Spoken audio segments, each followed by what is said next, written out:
আগামী ৯ June new York সিটিতে আয়োজন করা হচ্ছে বৈশাখের বাংলা উৎসব ও পথমেলার।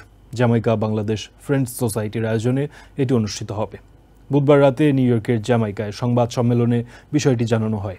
জামাইকার 165, 65, 84th অ্যাভিনিউয়ে থমাস এডিসন হাই স্কুল মাঠের সামনে সকাল 10টা থেকে রাত 9টা পর্যন্ত এই পথমেলা অনুষ্ঠিত হবে।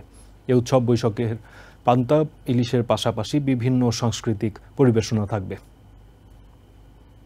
আমরা একটু দেরিতে হলেও সেই আয়োজনটা আমরা কিছুটা বৈশাখের আমেজে মূলত কমিউনিটি গেট টুগেদার এবং আমাদের কিছুটা কৃষ্টি কালচারকে আমরা তুলে ধরা, শুধুমাত্র পথমেলা এবং সেখানে শুধু গান শিল্পীরা গান করবে সেটা আমরা একটু ব্যতিক্রম ধর্মী চেষ্টা করব। এটা হচ্ছে আমাদের জামাইকা বাংলাদেশ ফ্রেন্ডস সোসাইটির একটা সিগনেচার প্রোগ্রাম। এটা আপনাদের আমার সবার জামাইকাবাসীর কর্তব্য এই মেলাকে সুন্দরভাবে পরিচালনা করার জন্য ডিসিপ্লিন ওয়েতে। জামাইকার মেলা বলতেই জাঁকজমকপূর্ণ মেলা।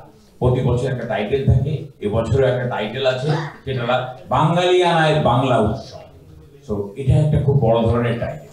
সো আমরা এবার ফখরুল হোসেন দেলোয়ার ভাই, উনি আমাদের এই সংগঠনের প্রতিষ্ঠিত প্রেসিডেন্ট এবং ওনার আমলে উনি যেহেতুবারই প্রেসিডেন্ট ছিলেন, প্রত্যেকটা আমলেই দেখা গেছে যে এক একটা ব্যতিক্রম ধর্মীয় অনুষ্ঠান উপহার দিয়েছে। এবারের অনুষ্ঠানটা আমরা মনে করছি যে সব অনুষ্ঠানকে ছাড়িয়ে যাবে, এত জাঁকজমকপূর্ণ হবে। নিউ ইয়র্ক থেকে সম্প্রচারিত TVN 24 টেলিভিশন বিশ্বজুড়ে বাঙালির কণ্ঠস্বর।